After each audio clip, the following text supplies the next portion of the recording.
Welcome to episode 14. This is a discussion of Chapter 14 of UAE Crypto Litigation, available at www.uaecryptolitigation.com. Imagine for a second handing a stranger a briefcase full of your life savings in a dark alleyway. Right, a classic high-risk scenario. Exactly. And, you film the handoff in stunning 4K resolution, but when the stranger just takes off and you call the authorities, they ask you, well, where's the contract proving he was actually supposed to invest it? And that is the exact problem. Today, that alleyway is basically the blockchain. Yeah, and those informal text messages you used to organize the handoff, they are going to face the absolute scrutiny of the legal system, which is exactly what we are focusing our deep dive on today. It really highlights a fundamental friction in commercial law right now. Sophisticated parties have to navigate this incredibly carefully because, while the underlying technology of digital assets is novel, the foundational principles of legal proof and contractual certainty, they remain absolute. Yeah, that friction is fascinating. Because in the fast-paced, highly speculative world of digital assets, people are moving significant fortunes based entirely on, WhatsApp messages and digital handshakes. Right. There seems to be this dangerous assumption out there that just because a transaction is cryptographically verifiable, because you have that blockchain receipt, you automatically have a legally binding agreement. Yeah, it is a massive conflation of operational reality with legal reality. The blockchain is an extraordinary mechanism for proving the movement of value. It does that flawlessly. Unquestionably, we know the Bitcoin moved. Exactly. But it does absolutely nothing to prove the intent behind that movement. It does not record the terms of the relationship, the duration of the mandate, or really any of the obligations attached to the transfer. And that evidentiary gap is the core commercial problem we are exploring today. To see how the legal system objectively handles this gap, the source material actually walks us through a determinative ruling. Yes, a highly instructive one. Specifically, a 2021 Dubai Court of Appeal judgment. And just as a quick reminder for you listening to dive into the specifics of this and other rulings, a copy of the book UAE Crypto Litigation is available at www.uaecryptolitigation.com. The facts of this judgment, they perfectly illustrate that digital briefcase problem you mentioned. The claimant transferred a significant sum from their own Bitcoin wallet directly to the defendant's Bitcoin wallet. And the entire mandate for managing this massive sum was alleged to have been formed completely over WhatsApp, right? That's right. The claimant asserted that the defendant was instructed to take these transferred funds and, invest them in purchasing Bitcoin mining machines. And it wasn't just a simple investment mandate either. They claimed there was a guaranteed return. Yes. The claimant alleged that the defendant promised an extraordinary guaranteed return on this investment, a purported promise of nearly 300% per year. Wow. 300%. Those are exactly the kinds of numbers that drive people to skip formal contracts. They just want in. Exactly. So Bitcoin moved, the dispute inevitably arose, and the claimant found themselves in court having to prove this WhatsApp agreement actually existed. And what did they actually bring to court? Just the texts? The evidence consisted of those WhatsApp logs, some uncertified translations of foreign documents, and an unsigned piece of paper titled Mining in Digital Currencies Investment Management. So no actual signatures. Right.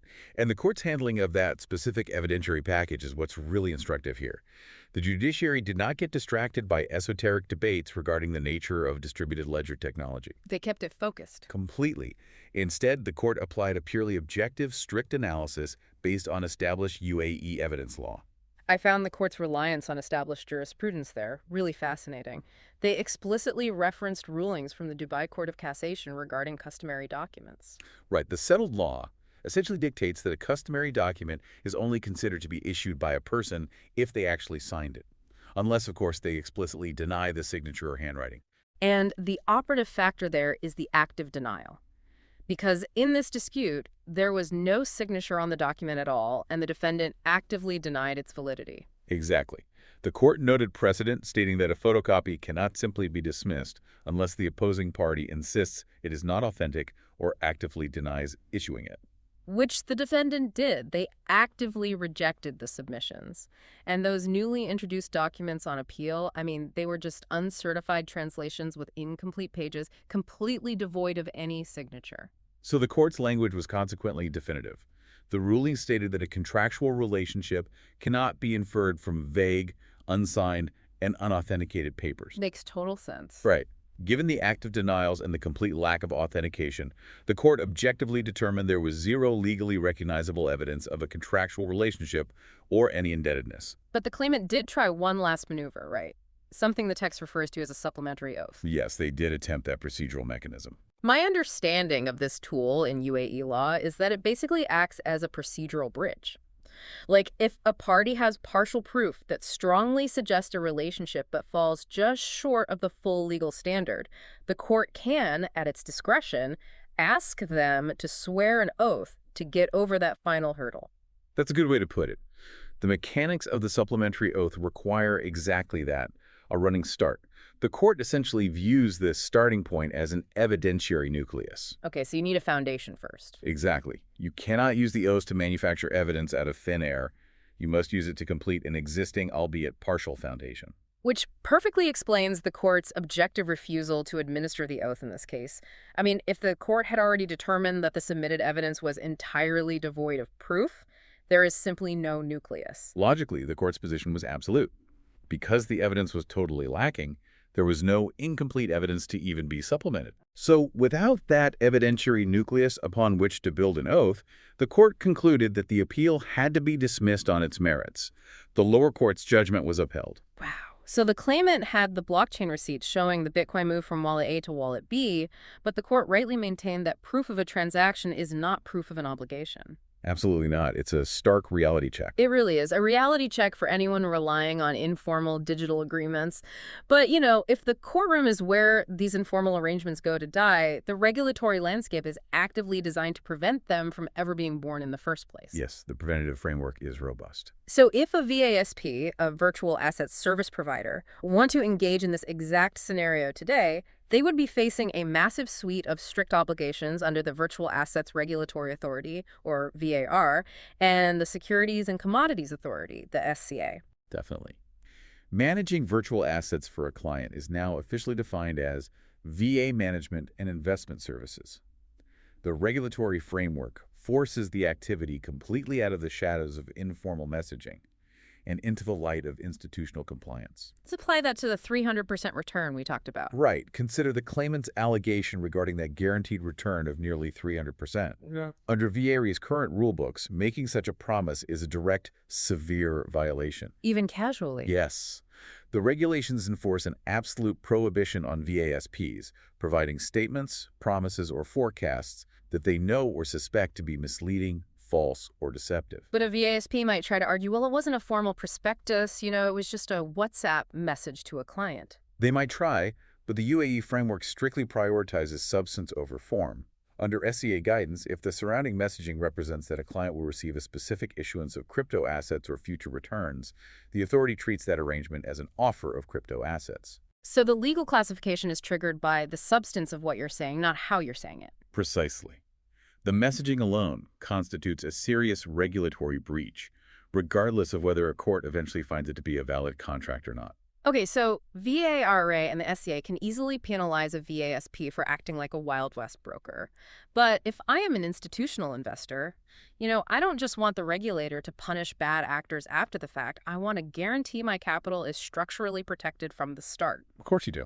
So how does the current framework keep the client's Bitcoin safe if the VASP suddenly becomes insolvent? This introduces one of the most critical legal mechanisms in the regulatory framework, the statutory trust. A VASP is strictly prohibited from commingling a client's virtual assets with its own operational funds. Yeah. VAR mandates that client assets must be kept in separate, clearly labeled client VA wallets. But it has to go deeper than just putting the assets in a separate digital folder, right? The legal segregation is what actually matters in a bankruptcy scenario. You're exactly right. The mechanics of that legal segregation are vital. The rules unequivocally state that client assets do not form part of the VASP's estate if the VASP becomes insolvent. Oh, wow. So they can't be touched. Exactly. In a standard bankruptcy, general creditors will attempt to lay claim to all assets held by the defunct company. But by creating a statutory trust over the client's assets, the law establishes an impenetrable barrier. That's a huge protection. It is. Those specific assets are entirely insulated from the VASP's creditors. Furthermore, the SCA imposes parallel duties on custodians to safeguard encryption keys and strictly forbids disposing of assets except as explicitly agreed with the client. The framework also demands continuous accountability to ensure these rules are actually being followed, right?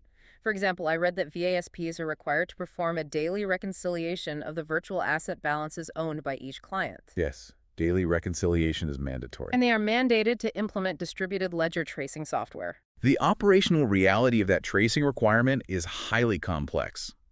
Tracing software does not merely check a current balance, it uses blockchain heuristics to continuously screen incoming and outgoing transactions. Checking for illicit funds. Right. It verifies the historical provenance of the funds. It looks past the immediate transfer to assess the radioactive footprint of the asset, flagging if a specific output moved through a sanctioned entity or a known dark web wallet several transactions prior. That's incredibly thorough. It has to be. This level of granular, continuous analysis is a non-negotiable requirement for anti-money laundering compliance. And the text also emphasizes algorithm governance. So if a VASP is deploying automated trading or mining strategies, they can't just let a black box algorithm run wild. Absolutely not. They must have robust oversight from senior management. Which includes formally documenting the logic the algorithm uses, the data sets it relies upon, and conducting regular checks for potential biases. The cumulative effect of all these regulatory mandates is a complete transformation of crypto asset management into a highly structured, continuously auditable professional service. Which perfectly transitions us to the proactive commercial strategy. We know what happens in court when evidence fails, and we understand the regulatory mandates. But sophisticated commercial parties don't just rely on regulators to keep them safe. No, they take it into their own hands. Exactly. They actively architect their agreements to ensure they never find themselves lacking evidence. They build transactional structures designed to create an unimpeachable record. The overarching methodology here is to subordinate every single operational activity to the explicit written terms of a master agreement. So if I am a lawyer drafting this architecture, my first move is establishing the integration clause within the master services or investment management agreement. I basically view this as a contractual firewall. That's a great analogy, a firewall. Right. It actively blocks any outside communications, like a rogue WhatsApp text or an informal email, from infecting the core terms of the master agreement. It explicitly states that the written document supersedes any prior oral or written arrangements. That contractual firewall effectively neutralizes the legal standing of those informal discussions. It creates a completely unambiguous legal baseline. However, human nature and market dynamics always introduce another layer of risk. Oh, definitely. The FOMO element. Fear of missing out. A client sees a specific digital asset surging in the market, and suddenly they might claim their manager informally promised them massive returns despite what that integration clause says. Exactly. To counteract that specific behavioral risk, sophisticated agreements incorporate robust risk mitigation clauses, specifically a no guarantee of performance and acknowledgement of risk provision. So they have to sign off on the volatility. Yes. This requires the client to formally acknowledge in writing that digital assets are subject to severe volatility, that the manager holds no liability for price fluctuations, and that any performance targets discussed are strictly aspirational. So by forcing the client to acknowledge the speculative nature of the investment up front, the contract structurally negates the foundation of any future claim that a specific return was guaranteed. Precisely. The architecture must also establish operational certainty for every individual trade to eliminate any ambiguity. This is achieved through a strict transaction order and confirmation protocol. Right. This moves the process entirely away from someone casually messaging, hey, buy some Bitcoin for me. The protocol dictates a mechanical process. A very rigid process, yes. The client submits an electronic order through a designated interface, and the manager responds by delivering a formal confirmation that details the specific asset, execution price, timestamp, and quantity. And critically, only upon that formal confirmation is the order deemed binding.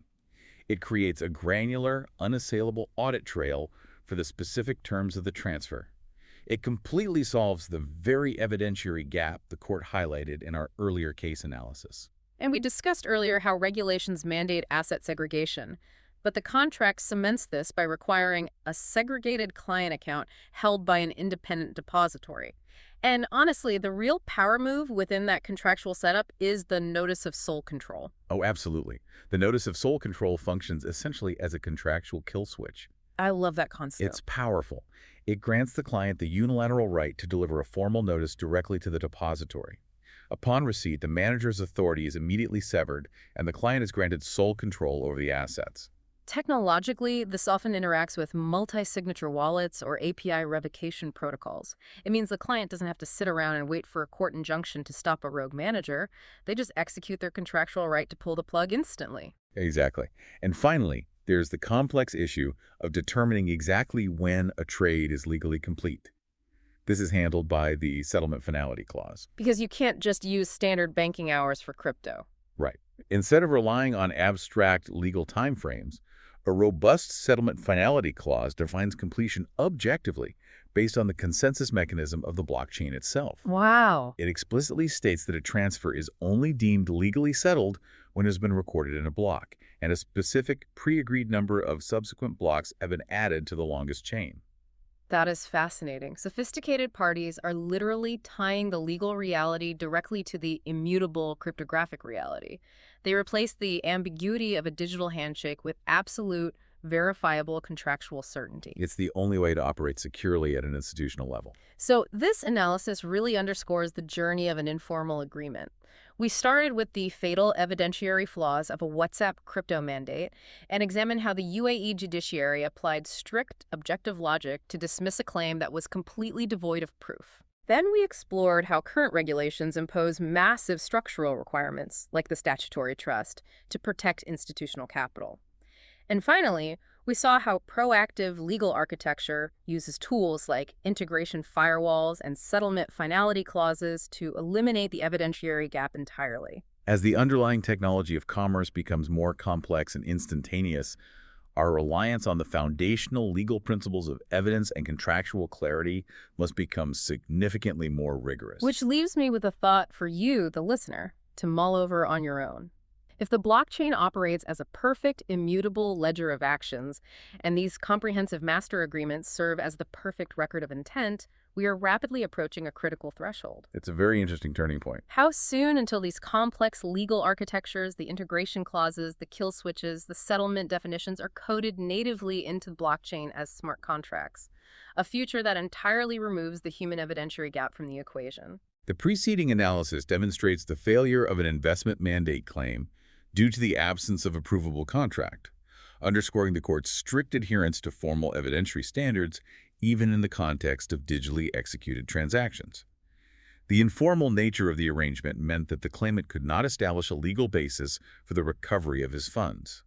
However, even where an investment agreement is clearly established, its enforceability may be challenged on other grounds, most notably the regulatory status of the service provider. The next chapter examines the intersection of contract law and financial regulation, demonstrating how a court will enforce the core obligation to return capital under an investment agreement while simultaneously addressing the manager's violation of licensing laws. That brings us to the end of our discussion on Chapter 14. This chapter's structure is the standard methodology used throughout the book. Authored by Mahmoud Abu Wasil and drawing on analysis from over 100 judgments, UAE Crypto Litigation serves as an indispensable resource for those in the digital asset industry. To read the full analysis for this chapter and to explore the complete 7-part life cycle of a commercial dispute covered in the book, please visit www.uaecryptolitigation.com. The discussion in this podcast is for educational and informational purposes only and does not constitute professional advice or any other professional relationship. Please consult with a qualified professional for advice tailored to your specific situation.